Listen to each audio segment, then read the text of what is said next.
नमस्कार. लोकप्रशासनाच्या लेक्चरमध्ये आपण टेलरचा व्यवस्थापनाचा सिद्धांत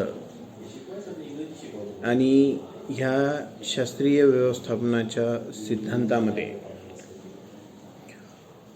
जे काही तत्त्वे ही टेलरने या ठिकाणी सांगितलेली आहेत किंवा मांडलेली आहे, या तत्त्वामध्ये आपण विस्तृत दैनंदिन कार्य, तसेच कार्यसंबंधीचे अनुमान, त्याचबरोबर व्यवस्थापकाची नवी कर्तव्य, ह्या बाबी आपण अभ्यासल्या. यामध्येच आपल्याला या ठिकाणी व्यवस्थापनाचे तत्त्वज्ञान, फिलॉसॉफी ऑफ मॅनेजमेंट या ठिकाणी बघायचे आहे. टेलर वैज्ञानिक व्यवस्थापनातील सिद्धांतातील तत्त्वज्ञानाचे सुद्धा विवेचन करतो. हे तत्त्वज्ञान प्रामुख्याने खालीलप्रमाणे आहे. या तत्त्वज्ञानामध्ये टेलर मनगटशाही किंवा दबाव ह्याऐवजी विज्ञानाचा वापर ह्या बाबीवर भर देतो. आपण बघतो की अनेक आस्थापना, ज्या काही औद्योगिक आस्थापना होत्या, यामध्ये जुन्या काळामध्ये मोठ्या प्रमाणावर दडपशाही किंवा मनगटशाही, दबावाचा वापर हा काम करून घेण्यासाठी करण्यात येत असे आणि ह्याचा वापर करून अमर्याद अशा स्वरूपाची कार्य या कामगारांकडनं करून घेण्यात येत होती. असे असले तरी एकूण जर त्याचा रिझल्ट आपण बघितला तर यामध्ये हवी त्या प्रमाणात उत्पादन वाढ मात्र त्या ठिकाणी झालेली नव्हती. आणि मग एकूण ह्या धोरण किंवा या कार्यवाहीमधून जर का वांछित हेतू साध्य होत नसेल, अशा वेळी टेलरने मांडलेला हा वैज्ञानिक व्यवस्थापनाचा सिद्धांत, या अनुसार टेलर सांगतो की जर हा उद्देश आपल्याला या ठिकाणी साध्य करायचा असेल तर या ठिकाणी आपल्याला मनगटशाही, दबाव ह्याचा वापर न करता टेक्निकल बाबी किंवा सायन्स, विज्ञानाचा वापर, या ठिकाणी शास्त्रीय पद्धतीचा वापर करणे क्रमप्राप्त ठरते. त्याचबरोबर संघर्षाच्या ऐवजी सामंजस्य असायला,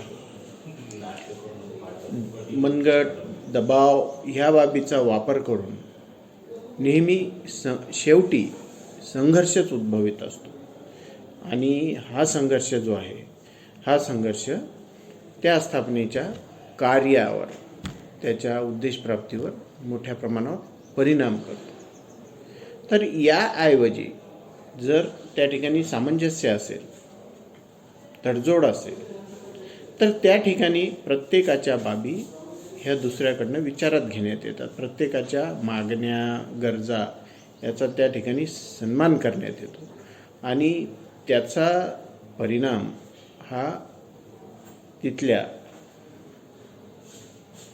वर्क एन्व्हायरमेंटवर होत असलेला आपल्याला दिसून येतो आणि त्यामधून जो उद्देश साध्य करायचा आहे तो निश्चित स्वरूपात त्या ठिकाणी साध्य होतो. त्याचबरोबर व्यक्तिवादाऐवजी सहकारितेवर टेलर या ठिकाणी भर देतात की सर्वात महत्त्वाची बाब कोणत्याही स्थापनेमध्ये किंवा ती औद्योगिक असो अथवा कोणत्याही प्रकारची, त्या ठिकाणी निष्पक्षपातीपणा असायला. कोणतीही व्यक्ती अथवा व्यक्ती समूहाला त्या ठिकाणी कोणत्याही आधारावर भेदभाव हा झाला नाही पाहिजे. तर त्या ठिकाणी सहकारिता, प्रत्येकाशी सहकार्याने वागणूक, प्रत्येकाला आपली कार्य आणि जबाबदाऱ्या पार पाडण्यासाठी आवश्यक त्या सर्व प्रकारचे सहकार्य त्या ठिकाणी व्हायला हवे.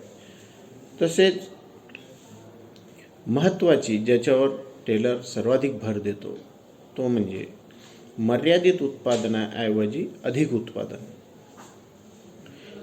एकूणच शास्त्रीय व्यवस्थापनाची तत्त्वे ह्याच्या मुळाशी जर आपण बघितलं तर एक बाब निश्चित होते की सर्व बाबी ह्या अधिक उत्पादनाशीच संबंधित आहे. ठराविक वेळ, ठराविक संसाधने याचा महत्तम अशा पद्धतीचा विनियोग करण्यावर टेलर भर देतो, ज्या योगे त्या ठिकाणी या सर्व बाबीच्या प्रमाणामध्ये अधिक उत्पादन मिळू शकेल. तसेच प्रत्येक व्यक्तीची क्षमता आणि त्याच्या समृद्धीचा सर्वाधिक विकास, आवश्यकतेप्रमाणे त्या कामगाराला सहकार्य करा, आवश्यकतेप्रमाणे त्याला इतर बाबीची परिपूर्तता करणे, तसेच त्या ठिकाणी आवश्यकतेप्रमाणे त्या कामगाराला प्रशिक्षण, ते तांत्रिक सर्वसाधारण सर्व प्रकारचे प्रशिक्षण देणे, ज्या योगे त्याच्या कौशल्याचा, त्याच्या क्षमतेचा सर्वाधिक वापर त्या ठिकाणी करता येऊ शकतो. या पद्धतीनं हा शास्त्रीय व्यवस्थापनाच्या सिद्धांतामध्ये टेलरने या ठिकाणी व्यवस्थापनाचे आपले स्वतःचे तत्त्वज्ञान सुद्धा या ठिकाणी स्पष्ट केलेलं आहे. याचबरोबर पुढचे तत्व आहे मानसिक क्रांती. व्यवस्थापनाच्या पारंपरिक दृष्टिकोन आणि विचारसरणीत बदल केल्याशिवाय व्यवस्थापन कार्यक्षम होऊ शकत नाही असा टेलरचा विश्वास होता. त्यामुळे शास्त्रीय व्यवस्थापनातील जे मूलभूत तत्त्वज्ञान मानसिक क्रांतीचा आहे असे टेलरचे मत होते. मानसिक क्रांतीशिवाय शास्त्रीय व्यवस्थापनाचे अस्तित्व नाही. मानसिक क्रांती, तर ही मानसिक क्रांती आहे काय? मानसिक क्रांती म्हणजे कामगार आणि व्यवस्थापक यांनी परस्पराकडे पाहण्याची दृष्टी बदलणे होय. यामध्ये कामगार, व्यवस्थापक तसेच मालक असे ह्या तिन्ही घटकांनी, त्या स्थापनातल्या तिन्ही घटकांनी एकमेकाकडे पाहण्याच्या दृष्टिकोनात बदल करणे म्हणजे मानसिक क्रांती टेलर मानतो. कारण कामगार, व्यवस्थापक आणि कारखानदार हे तिन्ही घटक जे आहेत हे परस्पराशी मोठ्या प्रमाणावर निगडीत असतात. अनेक वेळा कामगारांना व्यवस्थापकाकडे जावं लागते, व्यवस्थापकाला हे त्या कारखान्याच्या मालकाकडे सुद्धा जावे लागते. मग अशा वेळी जर तुमची दृष्टिकोन हे बाधित असेल तर त्या ठिकाणी जो काही व्यवहार अथवा जे काही संसूचन व्हायचे ते प्रभावी अशा पद्धतीनं होत नाही. जर का कामगार मालकाकडे, व्यवस्थापकाकडे पूर्वग्रह दूषित शत्रूच्या भावनेने पाहत असतील, परस्पराविषयी संशय आणि अविश्वासाची भावना असल्यामुळे व्यवस्थापनात अनेक समस्या निर्माण होतात. टेलरच्या मते दोघांनीही सकारात्मक दृष्टिकोनाचा स्वीकार करणे आवश्यक आहे. व्यवस्थापकांना आपली कर्तव्य इतर व्यवस्थापक आणि कामगारासंबंधीच्या दृष्टिकोनात परिवर्तन करणे, यात असहकार किंवा संघर्ष याऐवजी शांतता, बंधुभाव, संघटित होऊन कामगाराप्रती सहानुभूती, मित्रत्वाची भावना ठेवणे, तसेच कामगारांनीही व्यवस्थापकांना आपले शत्रू न मानता कामगारांनी आपले शोषण करणारे नसून आपले मित्र आहेत, आपले सहयोगी आहेत असे मानले पाहिजे. तर अशा पद्धतीनं दोघांच्याही दृष्टिकोनात जर त्या ठिकाणी बदल होत असेल तर निश्चितच प्रमाणामध्ये मानसिक क्रांती होऊ शकते.